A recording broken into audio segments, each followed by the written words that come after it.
Hola, bienvenidos a un nuevo episodio de Modo Laboral.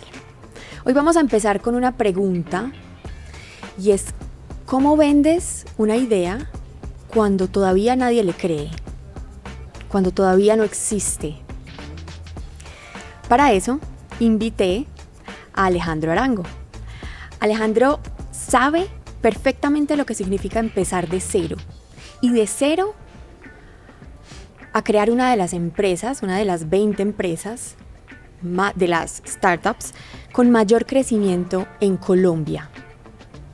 Alejandro es fundador y CEO de Magneto, cofundador de Talenta Learning, que es una empresa que impulsa el aprendizaje. Es socio también de Marble Headhunter, que se encarga de selección de altos ejecutivos, y también tiene una experiencia bastante interesante en la embajada china, que ahí empezó, digamos, su carrera profesional. Alejandro tiene una convicción, y es que el talento es el motor de las organizaciones. Hoy precisamente vamos a hablar de cómo vender una idea cuando todavía nadie le cree.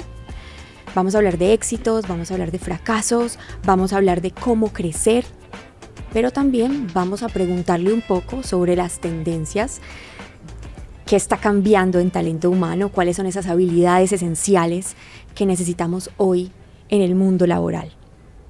Alejandro, gracias por estar acá, qué rico tenerte con nosotros.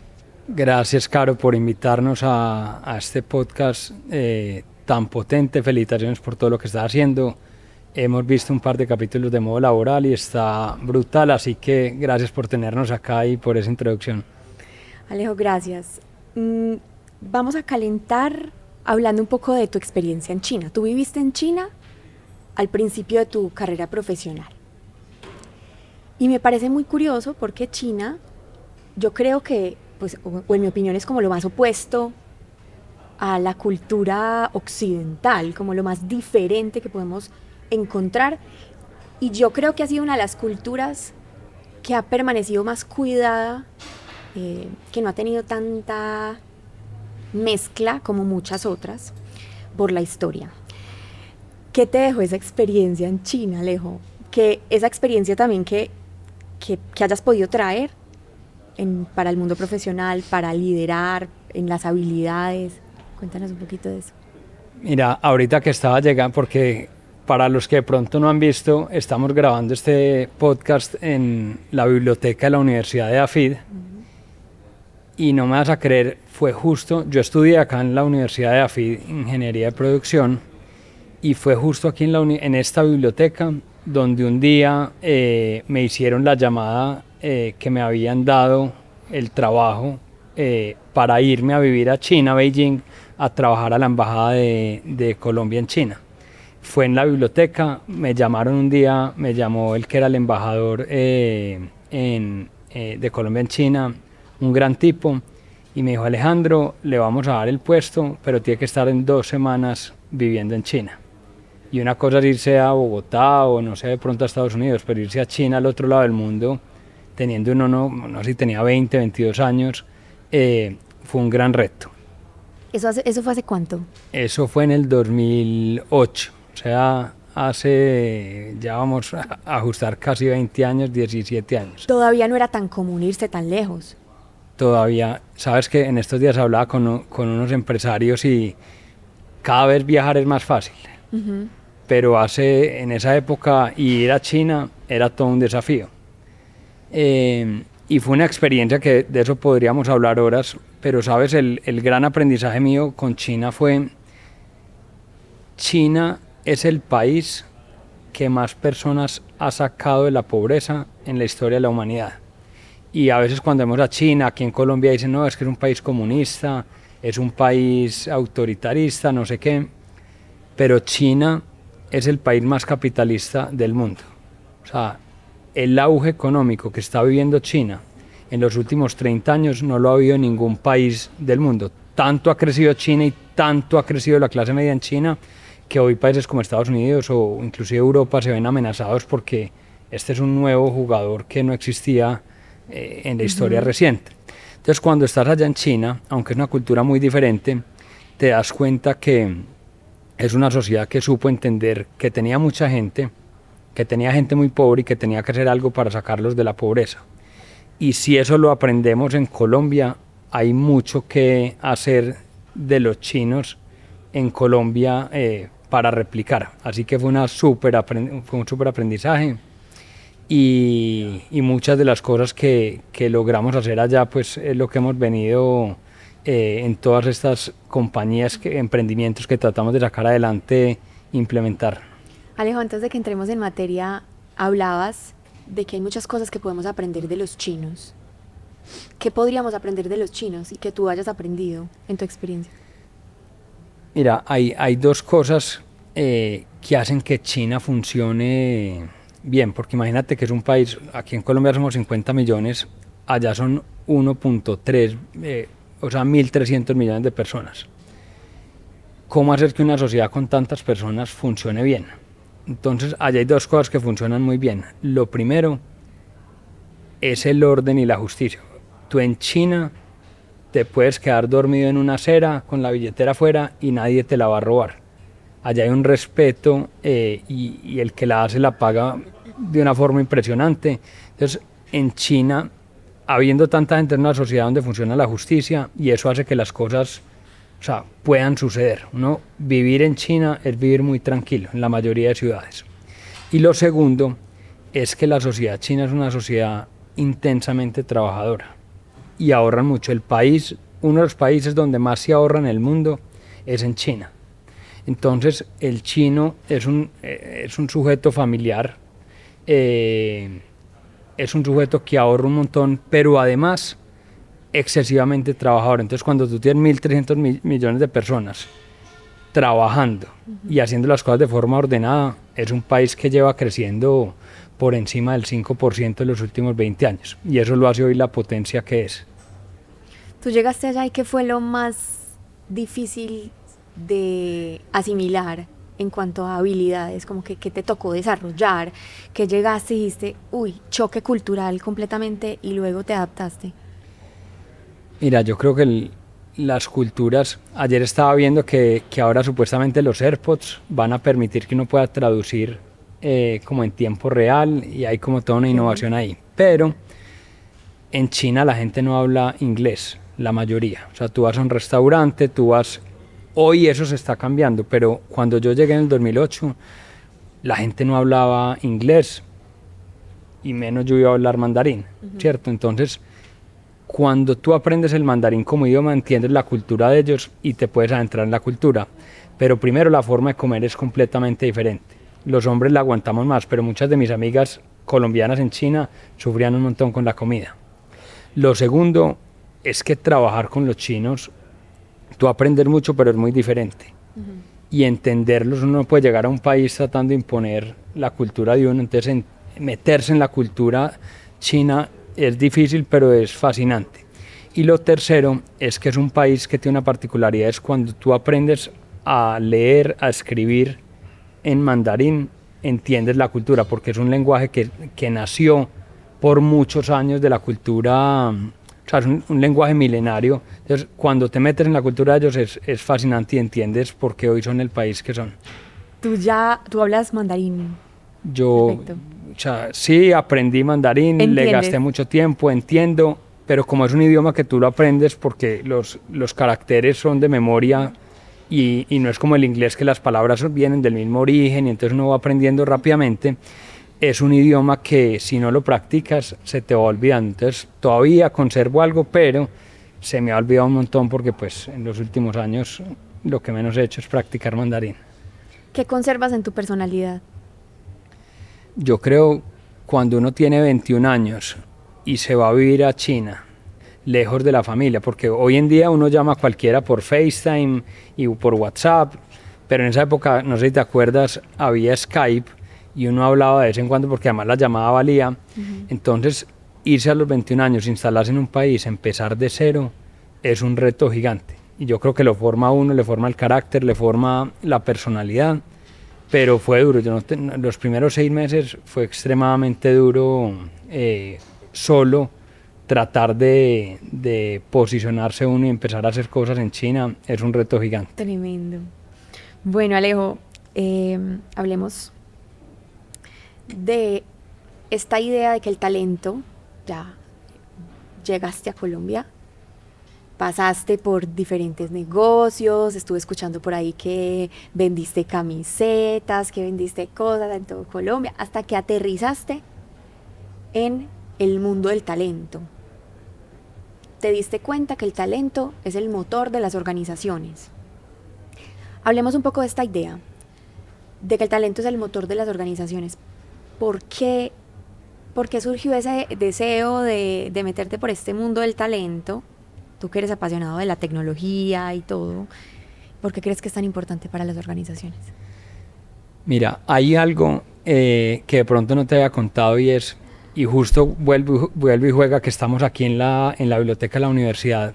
El primer emprendimiento que montamos, porque yo siempre digo, yo tengo 5 hermanos más, yo vengo de una familia, somos 6 hijos, que eso no es común hoy en día, y he tenido la fortuna de contar con un gran socio que es mi hermano, Pablo, y yo siempre digo que uno tiene que rodearse, tener socios es muy difícil, pero yo digo que Dios me dio un buen socio porque es alguien en quien confío 100% y además Pablo es supremamente inteligente.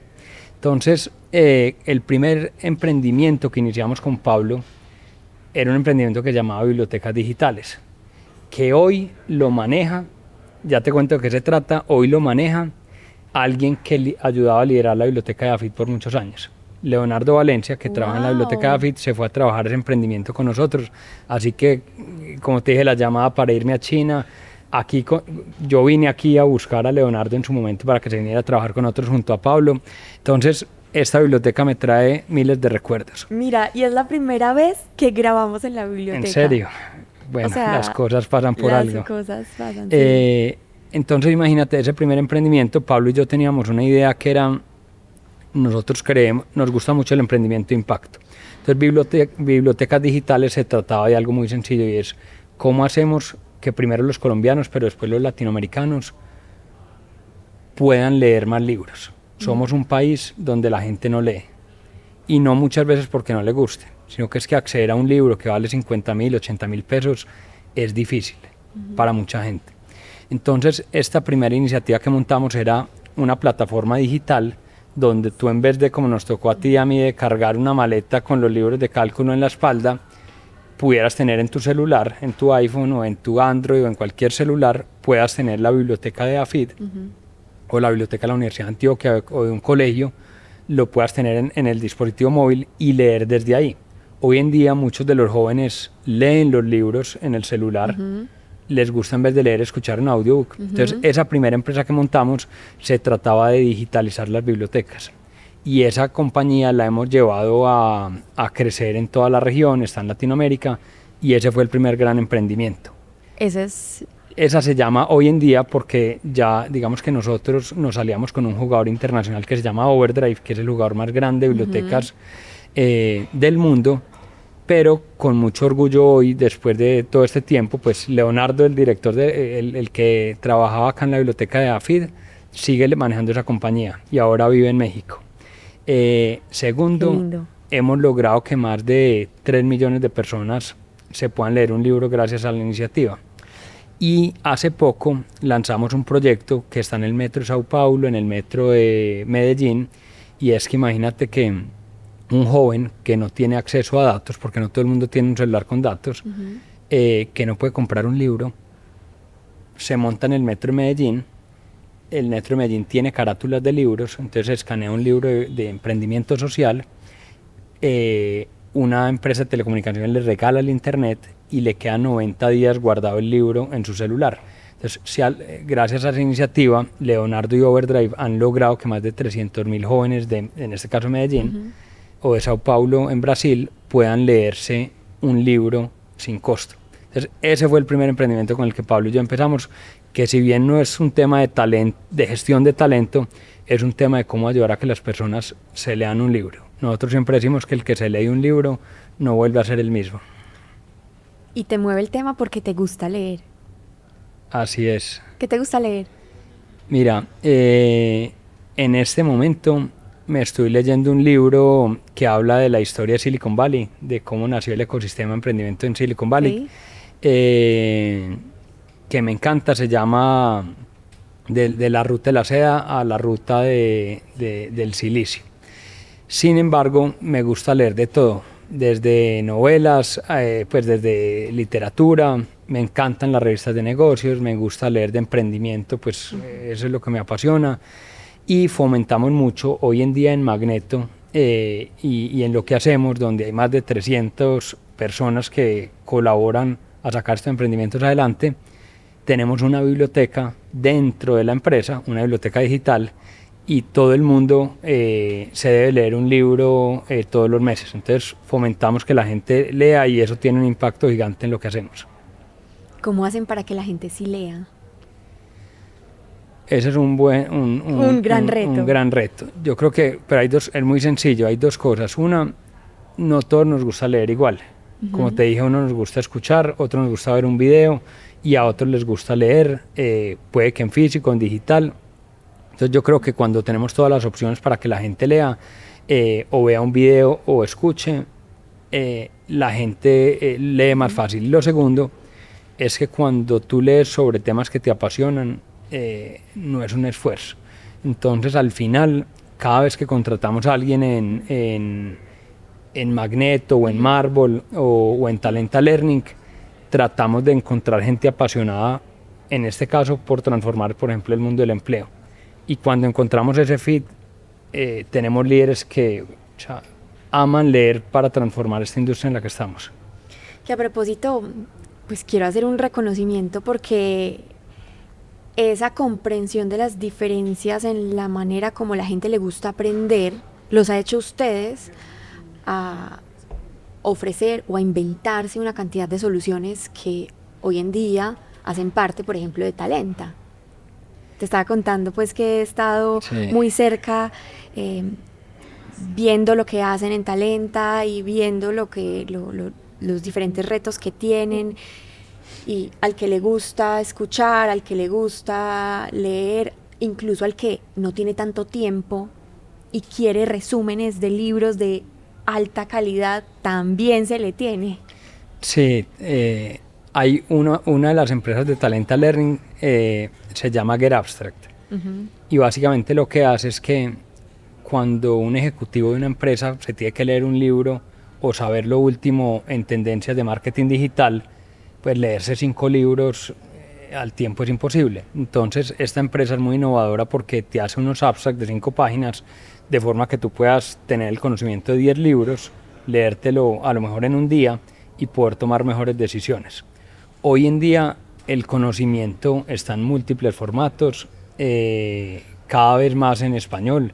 Algo que es importante, lo que hicimos en Overdrive y en Get Abstract, era que los mejores libros del mundo están en inglés, en lo que tiene que ver con negocios. ¿Cómo los poníamos en español para que todo el mundo los pueda leer? Uno de los grandes retos, y por eso también tenemos una empresa que se encarga de democratizar el bilingüismo en Colombia, y es: en Colombia deberíamos hablar más inglés. Este es un país que tiene todas las oportunidades en turismo, en emprendimiento, en fin, y no hablamos suficiente inglés. Entonces, algo que venimos promoviendo desde hace varios años es cómo fomentar el bilingüismo en todas las capas de la sociedad en Colombia. Mira que me llama mucho la atención el pensamiento emprendedor. Porque el pensamiento emprendedor siempre, o por lo menos en lo que yo he observado, parte de un problema. Total. Y una persona que conozco que también es muy emprendedora me contó una historia que a mí me parece fascinante. Él estaba en Silicon Valley y un personaje estaba en una reunión privada, y un personaje de estos en Silicon Valley le dijo: mira, la diferencia entre ustedes y nosotros es que ustedes están pensando en cómo hacer empresas rentables, mientras que nosotros estamos pensando en cómo solucionar los problemas del mundo. Y eso ya es rentable. O sea, enfócate en qué es lo que necesitan las personas y a partir de ahí empiezas a trabajar. Y eso me ha llamado la atención del pensamiento emprendedor, y es lo que veo que que tú vuelves y vuelves al tema de qué estamos solucionando, qué queremos solucionar. Total, yo creo, mira, hay un libro que le recomiendo a todos leerse y es Enamórate del problema, que lo escribió, yo la primera vez, creo que me lo regaló Pablo, mi socio. Enamórate del problema lo escribe el fundador de Waze, un israelita, y ese libro a mí me cambió la vida porque te das cuenta en Latinoamérica, pues que es donde nosotros estamos y tenemos que tratar de resolver los problemas de Latinoamérica. Afortunadamente hay muchos problemas por resolver. Estamos en una región llena de necesidades, pero yo creo que a la vez es llena de oportunidades.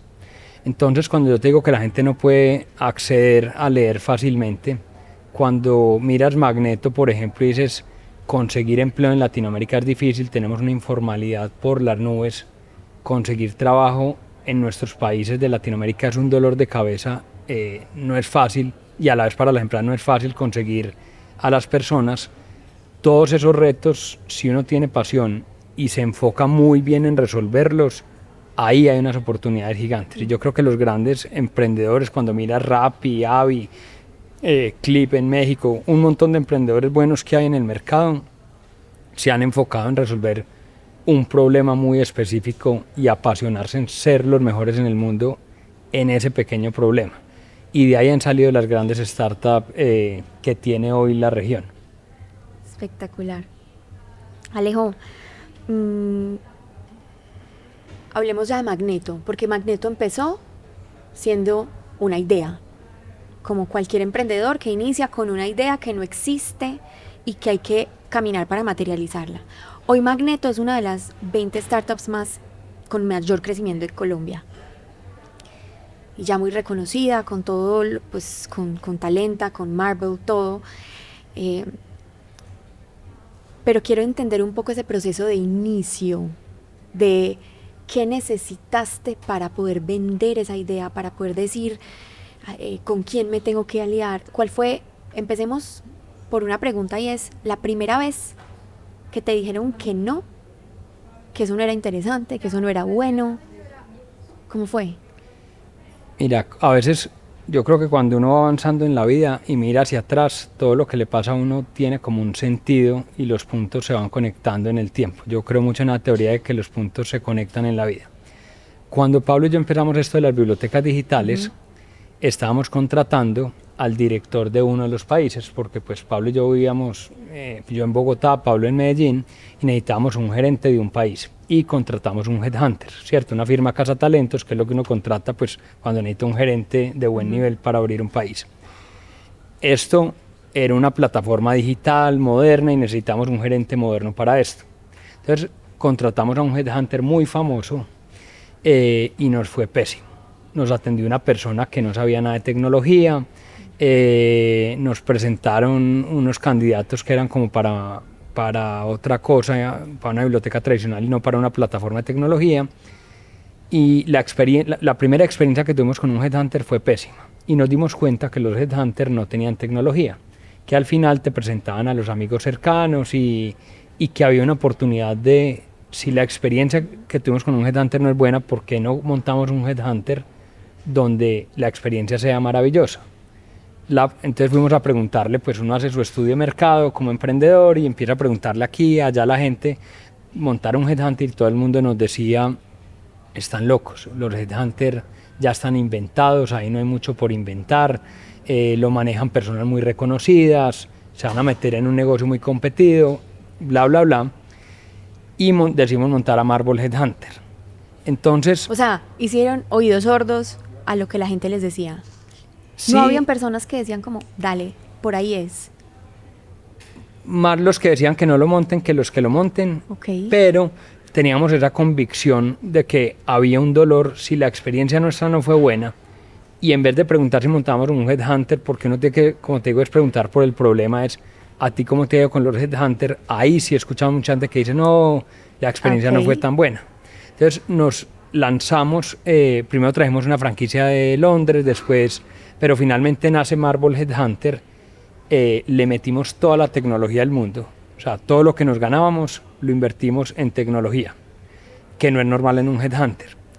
Y te cuento toda esa historia. Marvel, gracias a Dios, hoy es el segundo headhunter en el país, el segundo en Centroamérica, está empezando a hacer pinos en México, y hoy es un equipo de más de 50 personas apasionadas por transformar, porque al final contratar a un gerente general de una compañía es una responsabilidad gigante, porque un buen gerente te quiebra la compañía, pero un buen gerente te potencia la compañía y la hace florecer, o un mal gerente quiebra la compañía y deja miles de familias en problemas. Entonces, cuando montamos Marvel, un día contratamos al mejor estudiante en la historia de inteligencia artificial de los Andes, un tipo que es espectacular. Los headhunters no tienen gente de inteligencia artificial, y menos hace 5 años atrás o 7 años atrás. Que apenas la gente estaba empezando a decir como, ¿qué es la inteligencia artificial? Total, no habían herramientas, no había nada. Entonces te cuento esta historia es porque este personaje de inteligencia artificial un día nos dijo, hagámosle seguimiento a un estudio de la Universidad de Indiana, donde están hablando que la inteligencia artificial generativa va a permitir contratar en tiempo real. Cuando tú piensas en, yo necesito contratar a un gerente de ventas, eso se demora 1 semana, 2 semanas, a veces hasta meses, mientras logres contratar. Esta investigación lo que dice es, con inteligencia artificial se va a poder contratar en tiempo real esa persona.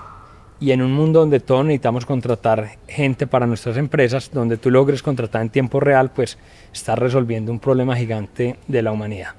Entonces un día nos citó el director de inteligencia artificial del Headhunter a las 7 de la mañana en Bogotá, a Pablo y a mí, y nos dice, me acuerdo esa mañana estaba lloviendo y llegamos Pablo y yo a las 7 de la mañana y dijimos nos va a renunciar.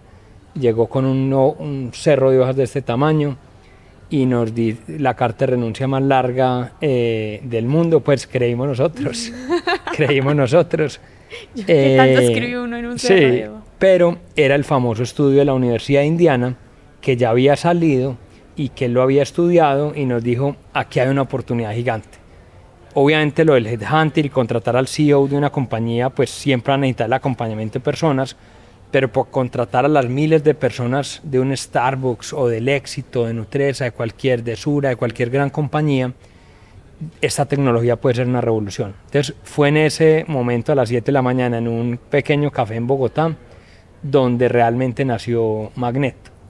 Y Pablo y yo vimos tal oportunidad de una transformación de una industria, porque además las áreas de talento humano están siendo las últimas en transformarse las compañías. Yo he sido muy crítico en eso y he dicho, los de marketing tienen sus CRM, los de finanzas sus sistemas, los de logística, pero los de talento humano seguían haciendo todo en Excel, muchos de ellos. Entonces vimos una oportunidad gigante en ese estudio. El Headhunter pues sigue creciendo y demás, pero dijimos, montemos Magneto como una forma de transformar una industria, y es la industria de contratar personas. Y ahí empezó esta historia de Magneto.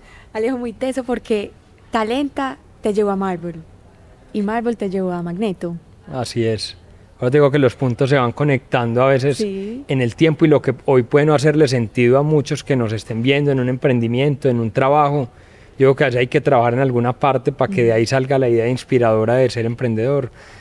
La vida da muchas vueltas, pero hay que disfrutar cada momento y entender que eso te va a llevar a lo siguiente. Bueno, y digamos que parte de esta conversación también tiene que ver con esas habilidades que yo he necesitado, en este caso tú, que has necesitado para poder crecer esas empresas, que parten de una idea muy buena, de estudios muy buenos, pero hay muchas buenas ideas y mucha gente que tiene buenas ideas que no llegan a prosperar. De hecho, estuve mirando y hay varios estudios que muestran que la mayoría de las startups en Latinoamérica no llegan ni a los 2 años y en el mundo ni a los 5 años. ¿Qué los diferenció? ¿Cómo hiciste? Porque es que aquí estamos hablando de 3 empresas. ¿Qué crees que hizo la diferencia para que pudieran emprender 3 empresas de manera tan exitosa y crecer a lo que hoy están? Mira, yo creo dos cosas. El, el emprendimiento en Latinoamérica ha venido evolucionando de manera positiva, pero falta un montón. Yo siempre he dicho que un emprendimiento necesita tres ingredientes. El primero, pasión, y ojalá un buen socio. Hay grandes emprendedores que están solos, pero yo creo que el emprendimiento tiene tantos momentos duros y difíciles, donde hay que reinventar cosas, donde hay que, no todos son buenas noticias, que tener un buen socio hace la diferencia. Y yo creo que en ese caso Pablo y yo nos hemos complementado supremamente bien para empujar los momentos difíciles. Lo segundo es el problema. O sea, hay que estar resolviendo un problema que realmente sea un problema y en el momento indicado, porque a veces uno puede estar muy temprano para una idea o llegar muy tarde cuando ya la fiesta no tiene entrada. El timing. El timing es fundamental. Sí. Y el problema también, ¿cierto? Pero el tercer elemento, que es el que más nos falta en Latinoamérica, es capital. Y no hablo de exceso de capital, porque también hay startups que les han dado exceso de capital y lo han botado y se han quebrado, pero el capital sí es importante para escalar este tipo de compañías. Entonces, cada vez más hay más fondos de Venture Capital llegando a la región, creyendo en los problemas de Latinoamérica, y eso hay que seguirlo fomentando. En la medida que una startup reciba capital, lo administre bien, crezca y haga bien la tarea, más fondos van a querer llegar a esta región. Entonces, esos tres ingredientes creo que son fundamentales para que un emprendimiento funcione. Y por el otro lado, nosotros siempre hemos creído que, a ver, Pablo es economista y yo soy ingeniero, sin embargo, pues poca experiencia teníamos cuando empezamos en todo esto. Entonces, nos ha tocado aprender sobre la marcha. Yo creo que esto ha sido una cirugía constante, donde hemos hecho 1000 cambios al paciente y muchos los hemos hecho aprendiendo en la misma operación. Yo creo que el emprendimiento, en estos días en otro podcast me preguntaban que si es mejor emprender o hacer un MBA, ¿cierto? Yo creo que las dos cosas son buenas, pero en un emprendimiento uno se vuelve a la fuerza y a los golpes experto en un montón de cosas y en muy poco tiempo. Entonces yo creo que para el que emprenda o para el que esté en el mundo corporativo, pasar en algún momento por un emprendimiento es un tema es un MBA per se interesante de hacer. Hablemos del papel de las habilidades de comunicación en este proceso, porque creo que, y de hecho acá en la universidad, en Ongoing, que es el centro de incubación para el emprendimiento, los entrenan en muchas cosas y entre ellas la capacidad de vender esa idea. ¿Qué habilidades necesitas? ¿Por qué es importante? ¿Y qué ves ahí cuál es el papel que juega esas habilidades de comunicación para un emprendedor? Mira, lo primero es que podcasts como el que tú estás haciendo y generar estos espacios, tú eres una gran comunicadora de ideas y de proyectos, son fundamentales para dar a conocer lo que está pasando en una región, ¿cierto? Entonces, a veces en nuestras ciudades, en las principales ciudades de Colombia, hay emprendimientos muy valiosos que lo único que les falta es una buena comunicación para que alguien se entere que eso está pasando. Hace un par de años, que eso también lo digo con mucho orgullo, pues a ver, esta es la universidad donde yo estudié, yo pasé horas en esta biblioteca estudiando, que no era el mejor en cálculo y en muchas cosas. Después dije, me metí en ingeniería y sufrí bastante porque no soy el más hábil con los números, pero aquí pasé años en estas bibliotecas y hoy Marvel, el Headhunter, pues trabaja con EAFID y demás. Y tuvimos en su momento nos llamaron para buscar al director de Ongoing. Y creo que vimos con un super líder que yo admiro mucho, que es Tomás, quien maneja hoy Ongoing. Creo que han hecho la apuesta de emprendimiento de AFID, es espectacular. Yo creo que no era normal ver a una universidad tan metida en los temas de emprendimiento en Colombia. Y AFID, con Claudia, con Isabel, con Tomás, con muchos de los líderes que están acá, han puesto a AFID en el radar del emprendimiento en la región, con el evento que hacen de conexión, la están rompiendo. Entonces, al final, yo creo que y aquí en Medellín hay una cosa que para nosotros es normal, lo del comité de empresa, universidad, estado, Sí. eso no existe en Bogotá, eso no existe en otros países tan fácilmente. Entonces, aquí en Medellín especialmente, hay un ambiente para que esta ciudad sea un próximo Silicon Valley de la región. Y ojo que Silicon Valley no tiene que ver con que aquí se vayan a producir chips o cosas. Podemos ser en nuestra versión un foco de emprendimiento para la región súper importante. Hoy, por ponerte cualquier ejemplo, Medellín tiene más nomads, más trabajadores digitales de otros países viviendo acá que Barcelona. Entonces, hay una cantidad de elementos que si se juntan, y tu pregunta tiene que ver con comunicación, y se cuentan bien al mundo, nosotros podemos ser uno de los sitios en el planeta donde más se ubica el emprendimiento en muchos campos en la región, pero lo tenemos que comunicar mucho mejor. A veces las noticias que llegan de Medellín en este caso al mundo no son las mejores, pudiendo contar un montón de cosas. Entonces, cuando tú haces estos podcasts, entre otros temas, comunicar, hay emprendedores que levantan más capital con una idea mala pero siendo buenos comunicadores que otros con buenas ideas pero son malos comunicadores. Total. ¿Qué es lo más difícil? Pues cuando van a levantar inversión tienen que preparar los famosos pitch. Total. ¿Qué es lo más difícil de convencer a un público? Sea a través de un pitch a inversionistas o mis stakeholders. ¿Qué es lo más retador?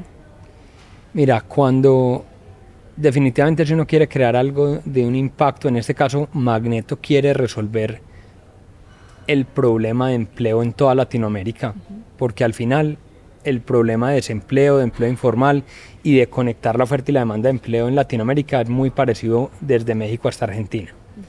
Entonces, cuando fuimos, y para eso se necesita capital, si bien Magneto es una compañía que nació siendo rentable, para escalar esto, impactar muchos millones de personas, hoy que estamos por ejemplo en México, hay que levantar capital. Eso es parte del journey de un emprendedor.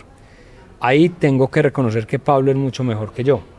Y Pablo arrancó liderando esto, entonces en un emprendimiento uno tiene muchos sombreros al tiempo, entonces nos dividimos todo el día, a veces el uno servía el tinto y el otro iba al banco. Hoy en día nos seguimos partiendo las labores, pero yo te puedo decir que para levantar capital nosotros pudimos haber hablado entre Pablo y yo con 150 fondos de inversión en el mundo, especialmente en una época donde hace el año pasado, porque eso fue el año pasado, levantar capital estaba siendo muy difícil para todos los emprendedores del mundo, porque las tasas de interés estaban por las nubes, había pasado la pandemia, una época donde el dinero estaba muy barato en el mundo y se subió el precio del dinero y se secaron las inversiones de capital de riesgo en el mundo. Entonces nosotros dijimos, vuelve y juega, nos decían no levanten capital ahora, que no es el mejor momento, pero Pablo y yo dijimos, tenemos una empresa que es rentable, tenemos un problema que es gigantesco, el problema de empleo en la región. Si hay gente que le crea a esto, se van a sumar a invertir. Gracias a Dios. Lo primero es que uno le tiene que creer a su propia idea con todas sus fuerzas. Total. Pablo y yo hemos estado desde el primer día, desde ese día del desayuno por allá en Bogotá, que le apostamos a este estudio. Hemos estado convencidos de que cuando alguien consigue un empleo, especialmente las personas informales y de bajos recursos consiguen un empleo, tú no estás cambiando la vida de una persona, estás cambiando una familia completa y dándole oportunidades a una familia completa. Y eso es algo que Pablo y yo, pues hasta que esta compañía logre esa globalidad, vamos a levantarnos todos los días a perseguir eso. Pero lo que te quería decir en el tema de levantar capital es que al final logramos no solo enamorar a unos fondos que son magníficos, fondos de impacto, gente que quiere transformar el mismo problema nuestro, sino que cuando hablábamos con muchos presidentes de compañías y hablábamos también con inversionistas en México, familias que invierten en Venture Capital, además de los fondos de inversión, más de 30 familias, CEOs, invirtieron en Magneto, no solo porque le creyeron a Pablo y Alejandro y a su problema que quieren resolver, y a los 150, casi 200 líderes que hoy tenemos que creen en este problema, sino que también muchos empresarios genuinamente quieren transformar el mundo del empleo en la región. Entonces, finalmente se logró el levantamiento, el más alto del año pasado en Colombia, en la etapa que nosotros estamos, que fue una ronda SEED, y pues gracias a eso hemos podido seguir expandiendo la compañía a Centroamérica y a México. ¿Cuál ha sido tu mayor fracaso? Entre comillas, porque pues de todo eso uno aprende, que tú digas, quería esto, no lo pude obtener y salió algo. No, yo creo, mira, uno en este tipo de conversaciones siempre cuenta lo bueno, pero detrás de cada cosa buena hemos tenido 20 errores. Cuando estábamos empezando, por ponerte un ejemplo, porque Magneto al final es una plataforma que hoy usan más de 100.000 líderes de talento y sus equipos en la región, y no sé, más de 10.000, y hay 300.000 ofertas de empleo en la región. Entonces esto es algo que, o sea, la plataforma de Magneto todo el día está prendida. Es como la aplicación, no sé, de Bancolombia, que si se cae es catastrófico, porque el que está buscando empleo todo el día está metido en Magneto viendo qué sale. Entonces nos pasó un par de veces que se cayó la plataforma.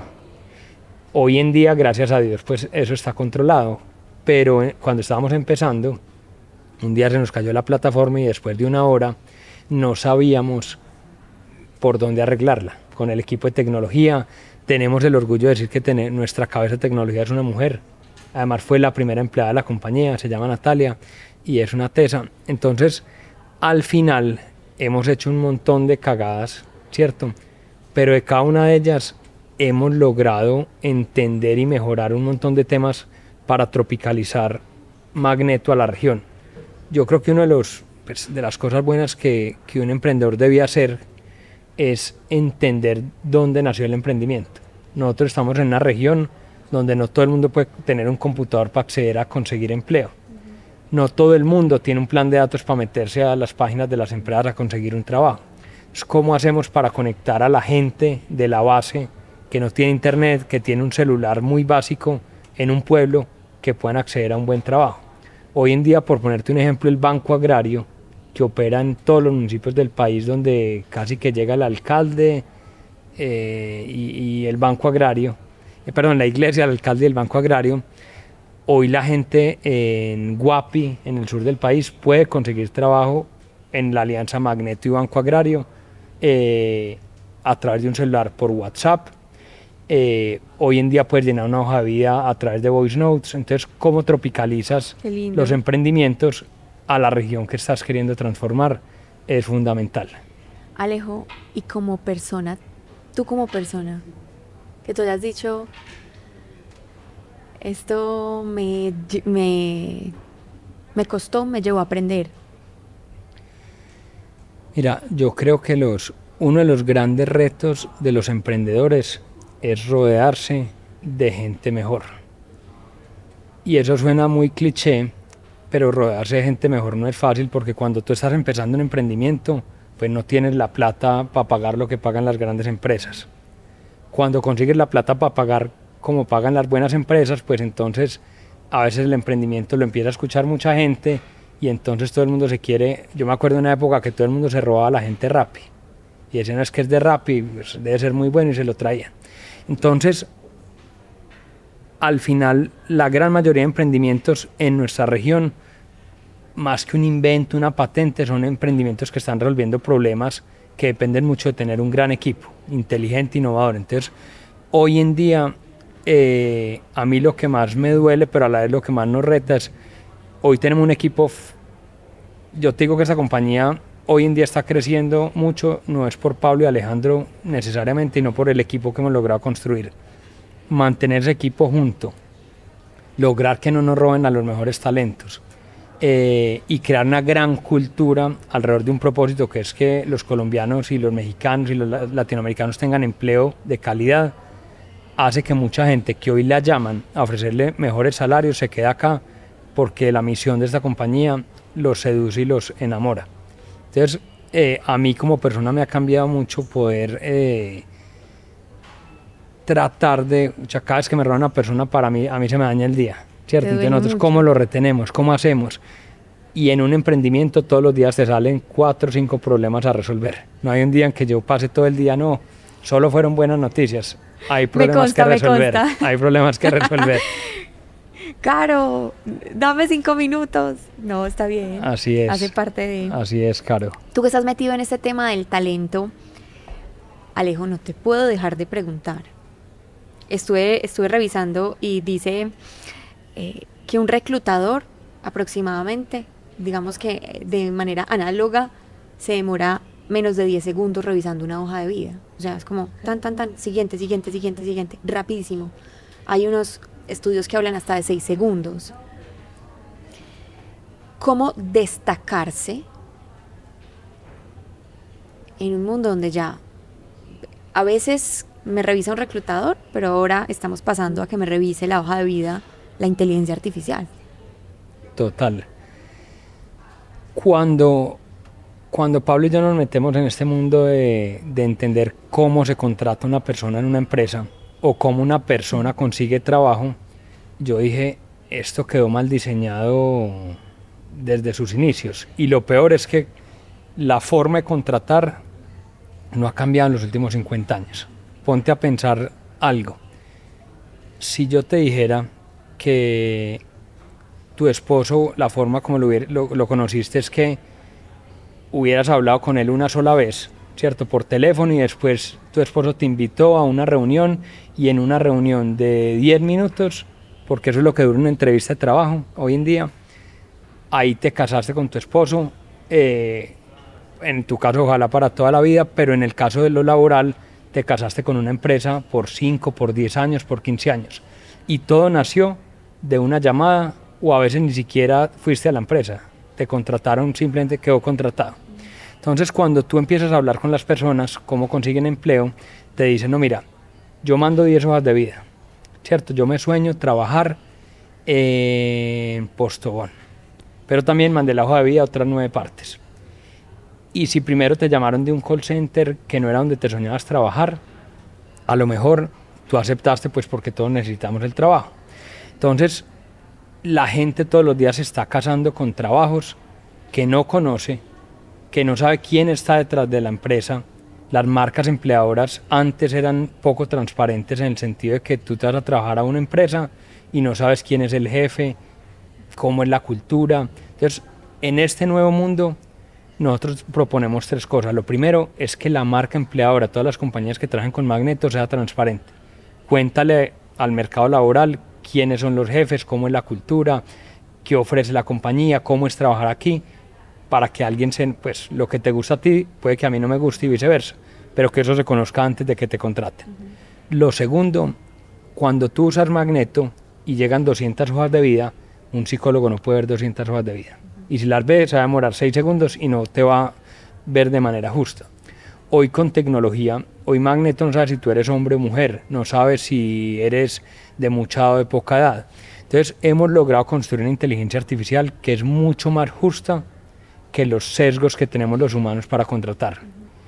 Cuando tú llegas a una entrevista, el otro ser humano te juzga con los sesgos que tiene, y lo que yo pienso de una persona puede que el otro diga, ves que por color, por raza, por religión, por un montón de cosas, a ti te puedan discriminar.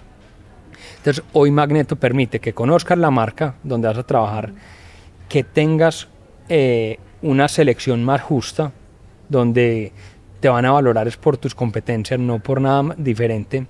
Y lo tercero es que la velocidad entre que se abre una oferta y el mercado laboral, los hoy casi 10 millones de colombianos que nos acompañan y creen que Magneto los puede ayudar, van a conectarse muy rápidamente. Entonces, al final lo que queremos es que la gente encuentre trabajos, pero trabajos que ame y que se alineen con tus competencias, pero también con lo que tú quieres hacer en la vida. Cuando tú logras ese match, que es por lo que todos los días peleamos en Magneto, que se den esos match ideales, el resultado es espectacular. La gente ama trabajar cuando se da la empresa correcta. Hay un punto que me genera curiosidad y es, bueno, una cosa son tus competencias y otra es eso que no se ve, eso que solo se siente, esa confianza que vas generando con la persona y como con la cultura, que tú dices, ah, qué buena energía, esta cultura me gusta. O tú llegas a una empresa y dices como, no sé, algo que no me conectó. ¿Cómo reemplazar eso? O ¿qué pasa con eso? Porque finalmente la IA está leyendo tus competencias, pero no está leyendo tu ser, como lo que hay adentro. Yo creo que hay dos grandes cosas. La primera es del lado del candidato. Sí. Antes, ver qué pasaba, o sea, asomarse por la empresa, ver qué pasaba adentro, era imposible, ¿cierto? Tú llegas a una compañía, hay por allá unas salas donde entrevistan a la gente que ni siquiera es la compañía, pues está alejado a veces de la compañía, y ahí te contratan, pero tú nunca supiste que la compañía era bonita, fea, la gente era querida o no. Entonces, hay una compañía en Estados Unidos que se llama Glassdoor, que es uno de los emprendimientos más importantes del mundo en talento humano, que es una cosa muy sencilla. Montaron un Facebook donde todo el mundo pudiera opinar de qué es trabajar en EAFIT o qué es trabajar en Coca-Cola. Y se vendieron la compañía hace poquito por $2 billones. Y una idea tan sencilla hizo que en el mundo laboral en Estados Unidos, especialmente, que es donde más grandes son, cualquier persona le pudiera contar al resto que era trabajar ahí. Entonces, lo malo se transparenta muy rápido, ¿no? Esa compañía tratan mal a la gente, discriminan a las mujeres, son machistas, y cuando eso empieza a sonar le causa un daño reputacional gigante a la empresa. Entonces, hoy en día lo que nosotros decimos es, cualquier persona antes de aplicar un empleo, nosotros le mostramos un video de quién es el jefe, un video de qué es la empresa, cuáles son los valores de la empresa, y si tú te afilias a eso, participa. Ahí te das cuenta. Participa. Y por el otro lado, rápidamente está el que te contrata, y es, nosotros no pretendemos nunca reemplazar a los psicólogos. Los psicólogos juegan un rol fundamental en la contratación. Ahora un psicólogo no debería estar todo el día llamando y haciendo llamadas, mandando correos, sino enfocándose en entrevistar a los 5 finalistas y decir, ve, Caro tiene la cultura para trabajar en EAFIT. Y no hay nadie mejor que sepa si tú tienes la cultura que un psicólogo que está trabajando en la compañía y sabe que vas a hacer clic. Entonces, facilitar ese proceso para que tú llegues a esos 5 que realmente deberías gastarle tiempo, vale oro, porque lo contrario vas a entrevistar un montón, como decías tú, 10 minutos, ver la hoja de vida 6 segundos, y ahí es donde se cometen errores de contratación. Uno de los grandes causantes, hoy la rotación en el mundo está disparada. Los gerentes de la empresa me dicen, los jóvenes no me duran. Hay empresas, call center, empresas de restaurantes, retails, que les rota el 100% de la gente. O sea, todos los que contrataron este año se van y hay que volverlo a contratar. ¿Qué es eso?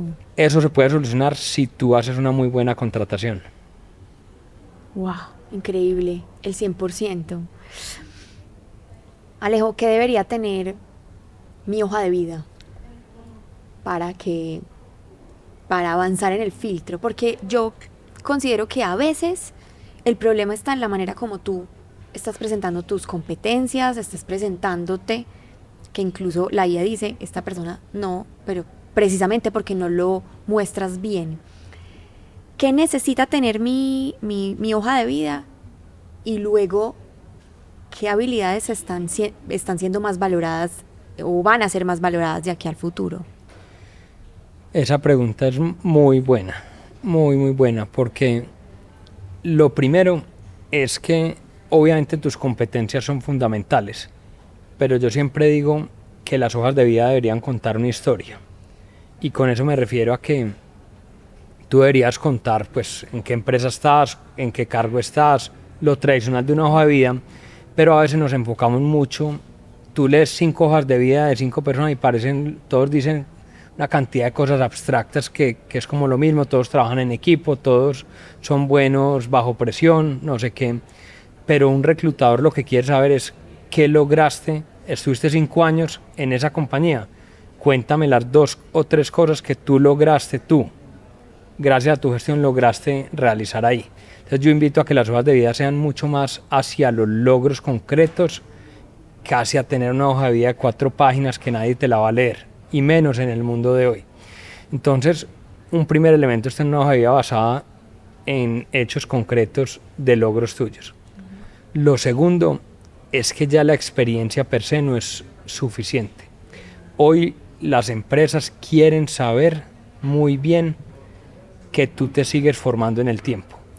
Entonces, hoy se valora mucho la persona que tiene lo que llaman acá en las universidades, como es el lifelong learning journey, es yo quiero conocer personas o contratar personas que tienen capacidad de seguir aprendiendo. Porque muchas de las competencias que hoy tienes puede que en 3 años dejen de ser importantes. Entonces, ese es un segundo elemento. Seguirse formando y contar todas esas otras, no tienen que ser maestrías, no que tú tienes la capacidad de estar estudiando constantemente, es importante manifestarlo. Y por último, hoy en día un tema que antes no era tan relevante, las empresas quieren contratar personas integrales con un pensamiento, llamémoslo social, con un pensamiento de sostenibilidad. Entonces contar, a veces en las hojas de vida contamos lo duro, es que yo soy muy bueno, la experiencia mía en esta maestría o en esta empresa, y nadie cuenta que que participa en una obra social, y eso hoy en las compañías es altamente valorado. Entonces lo que yo digo es, cuando tengas una historia, que yo que voy a poner eso en la hoja de vida, cuéntalo, porque mucha gente se enamora de hoy de una persona integral, no solo de alguien que es muy bueno logrando unos resultados. Hoy la hoja de vida, quien lo creyera, aunque hoy muchas las analiza la IA primero, todos estos elementos que te digo suman un montón a los algoritmos de AI, no solo los de Magneto, sino los de LinkedIn, de otras plataformas, y eso permite pues que una hoja de vida pueda rankear mejor que otra en este tipo de plataformas. Y respecto a las habilidades del futuro, o sea, yo quiero mirar hacia el futuro, ¿en qué debería estar pensando? O sea, ¿en qué me tengo que formar o en qué se tienen que formar los jóvenes que están queriendo entrar y ser competitivos en el mundo profesional? Yo creo que hay 2 cosas. La primera, hoy un joven que no esté aprendiendo inteligencia artificial va a ser reemplazado por alguien que sí lo haga. Y eso no quiere decir que la inteligencia artificial nos va a reemplazar a todos, y que no hemos terminado. Hoy en el mundo del emprendimiento, la mayoría de empresas de inteligencia artificial siguen siendo buenas ideas y proyectos. Hoy la inteligencia artificial no ha dado ese retorno en la inversión gigante que estamos esperando. Pero también no hay dudas de que la inteligencia artificial va a cambiar todos los paradigmas. Entonces, yo creo que en un país como Colombia, ahorita te digo por qué, si logramos alfabetizar la inteligencia artificial en el día a día de los jóvenes, del quehacer de las empresas, vamos a tener una ventaja competitiva gigante en cuanto a habilidades del futuro. Inteligencia artificial es una sola cosa, pero de ahí se derivan más de 50 otras posibles competencias que hay que empezar a entender. Entonces yo creo que eso es algo en lo que tenemos que estar como sociedad muy atentos. Y lo segundo, quien lo creyera, y es que en un mundo cada vez más digital, las habilidades blandas, las habilidades de comunicación. Hoy en las grandes consultoras del mundo, por ejemplo en los grandes bancos de inversión, la comunicación es una de las habilidades que más nos solicitan, y no para un cargo de comunicación, para cualquier cargo. Hoy comunicarse de manera asertiva se volvió un must, un must en todas las compañías. Entonces hay una cantidad de habilidades que no son solo las de tecnología, que uno las primeras que le vienen a la cabeza, sino hay una cantidad de habilidades blandas: comunicar bien, manejar equipos de manera ágil, ser capaz de estar en ambientes ágiles donde los proyectos cambian constantemente y todo el día no vas a tener un nuevo trabajo. Entonces hay una cantidad de habilidades blandas que se están volviendo supremamente importantes en las organizaciones hoy en día. Alejo, ya para ir un poco cerrando, a ti normalmente te preguntan, ¿sabes de inteligencia artificial? Y cuando a mí me preguntan eso, yo digo como, pues yo creo que sí, pero no sé qué es saber de inteligencia artificial. Saber de inteligencia artificial es saber usar ChatGPT, saber usar, no sé, Claude, saber usar Perplexity, o sea, conocer algunas plataformas, o el joven o la persona que esté viendo este programa, este episodio, diga, yo debería estar sabiendo de inteligencia artificial, ¿eso qué es? ¿Qué debería saber? ¿Qué debería saber? Mira, yo creo hay que empezar por algo y a veces el comienzo de la inteligencia artificial es usar alguna plataforma de AI. Muchas hoy son gratis, ¿cierto? No hay que tener, cualquiera podría tener acceso a esto. Sin embargo, cuando uno está en un emprendimiento o en una empresa, lo que yo le digo a las personas es, hay que entender muy bien la inteligencia artificial, cómo va a cambiar tu industria. Porque así como el Internet hizo borrar industrias completas en pocos años, la inteligencia artificial va a borrar o transformar industrias completas en la mitad del tiempo de que lo hizo Internet. Entonces, creo que lo más difícil, por un lado, es empezar, ¿cierto?, a familiarizarse, y hay muchas formas de hacerlo, pero lo segundo es gastarle tiempo a entender la inteligencia artificial, cómo va a cambiar tu negocio. Porque si no lo ves a tiempo, la típica historia de Blockbuster con Netflix se va a repetir en muchas industrias con la inteligencia artificial. Entonces yo creo que desde los grandes equipos directivos de las compañías más tradicionales de Colombia, hoy hay que gastarle tiempo al tema de inteligencia artificial. En estos días que escuchaba un podcast de Platzi, que es un emprendedor que yo admiro mucho, que entrevistaba a otro CEO que yo admiro mucho, que es el presidente de Team Foods. El tipo decía, yo me fui, sacamos 3 días a todo el equipo directivo y nos fuimos a aprender de inteligencia artificial y le puse montar y todo el mundo montó proyectos de inteligencia artificial. Entonces creo que a veces hay que empujar o empujarse, pues si uno es un emprendedor y está solo, o si uno es un estudiante de una universidad, empujarse a meterse en el cuento. Oportunidades hay un montón. Cada vez más ser emprendedor en esta era de inteligencia artificial lo vas a poder hacer con menos capital, más rápidamente, siempre y cuando entiendas estas nuevas dinámicas de la inteligencia artificial aplicada a alguna industria, en qué la van a transformar. Total, no todos necesitamos lo mismo. Como cuando salieron las redes sociales, no todos necesitan estar en todas las redes sociales. Total, Karen. Alejo, ya para que cerremos, un mensaje para esas personas que tienen un sueño, que los demás les dicen que es imposible, que a veces su saboteador interno les dice que es imposible. ¿Qué les dirías a esas personas para que no se rindan? Mira, yo creo, te voy a cerrar con una historia que a Pablo y a mí nos ha movido mucho, y es cuando uno piensa emprender desde Colombia, mucha gente, o desde cualquier país de Latinoamérica, es difícil, ¿cierto?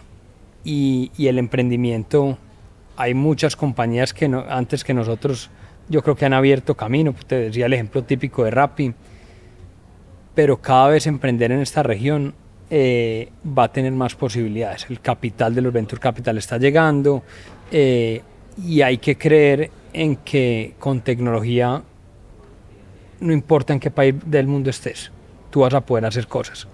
Imagínate que hace como 2 años, a la oficina nuestra de Medellín llegó un señor con una niña. La niña se llama Mariana. Llegó un señor, imagínate, un señor de 50 años, llegó con una niña por ahí de 14 años, y no teníamos una reunión, pues llegaron, se averiguó dónde son las oficinas de Magneto, acá, y fueron allá.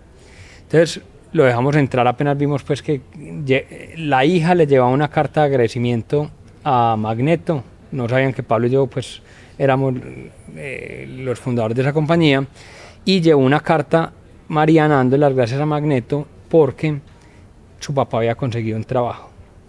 Entonces obviamente lo hicimos subir y hablamos con él, pero fue una historia que nos hizo ver muchas cosas de por qué tenemos que empujar y creer en que se puede emprender acá en Colombia. Y es, imagínate que este era un señor que era vigilante, guardia de seguridad, se quedó sin trabajo y cayó en la informalidad. Vive en una comuna de Medellín, y duró 1 año y 2 meses en conseguir trabajo. En el mes 9, él decía, yo salía a vender bombombunes pues en la informalidad, a rebuscarme el día, y cuando llegaba por la noche, además tuvo que sacar a la hija del colegio, porque la hija le dieron colegio gratis en la alcaldía, pero le quedaba muy lejos, entonces ni siquiera tenían para el transporte. Y este tipo, cada vez que llegaba del trabajo, la hija le decía, papi, conseguiste trabajo, papi, conseguiste trabajo, y el hombre pues vendiendo bombones. ¿Qué edad tenía la hija? Por ahí 14 años, 14. 13 años, creo yo en ese momento. Lo bonito, entonces nos dimos cuenta de una realidad, es, imagínate que en el 9º mes de no tener trabajo, el papá se intentó suicidar. Entonces uno dice, en Colombia la gente se suicida por no tener empleo, y la respuesta es sí. Y por eso pues lo que hacemos en Magneto es un reto tan grande, pero un tiempo después, gracias a Dios, pues no se logró suicidar, pero en el barrio alguien le dijo, mira, hay una aplicación Magneto del celular, y el tipo consiguió entrar a trabajar en una compañía de consumo masivo como repartidor, o sea, como vendedor TAT. Hoy ya es el director de una zona y le va súper bien, pero lo bonito de la historia es que gracias a que consiguió pues un empleo formal, la hija pudo estudiar ya no solo en un colegio público, sino en un colegio pues que enseña inglés. Y Mariana, cuando nos lleva esta carta y el papá consigue un empleo, dijimos, 2 años después de haber conseguido el empleo, Mariana habla inglés. Mariana hoy es desarrolladora de software. Y Mariana hoy tiene un trabajo en el que gana más que su papá. Entonces, las oportunidades cuando juntas tecnología y la oportunidad de conseguir un empleo, porque a veces no es que el empleo no existiera, es que este tipo no tenía forma de llegarle al empleo. Si conectas eso, mira que una familia pudo volver a la formalidad, y con seguridad Mariana no va a vivir la vida que le tocó vivir a sus papás. Mariana pues va a tener una mejor vida, va a tener un gran futuro, y eso se podría replicar en miles de familias. Entonces al final no solo es enamorarse del problema y hablar de tecnología y demás, sino encontrar esas historias de impacto que se generan, en estos casos empleo, pero en otros casos hay historias muy bonitas de otros emprendedores, y replicarlas en el resto de la región.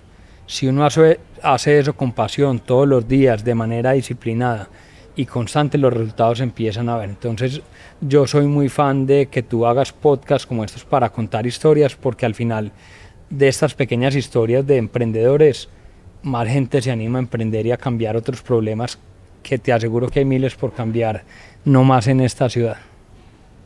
Qué hermosa forma de cerrar, con esa reflexión tan bonita de seguir los sueños, de que cuando tú persigues tus sueños con pasión, finalmente eso tiene un impacto en otros, y es como un perfecto balance entre céntrate en cómo aportas y cómo sirves a la sociedad desde las necesidades que todos tenemos, y eso también como te da gasolina para seguir adelante. Alejo, gracias por tu tiempo, por este espacio, y ojalá que muchas personas que hayan visto este episodio se animen a perseguir sus sueños y a aportar mucho a esta sociedad que tanto necesitamos. Claro que sí, Caro. Gracias a ti por invitarnos a Modo Laboral. Fan del podcast, y ojalá sigas con esta labor de comunicar también mensajes de emprendedores, de empresarios. Y de nuestro lado el mensaje pues también para todos los que nos están viendo es que pues todo el que quiera conseguir el trabajo de sus sueños, aquí tienen un aliado que se llama Magneto, en ayudarles a entender en qué son buenos y en dónde pueden aportar bastante y transformar su vida a través del empleo de sus sueños. Así que gracias por tenernos y que sigamos conectados. Gracias. A ti.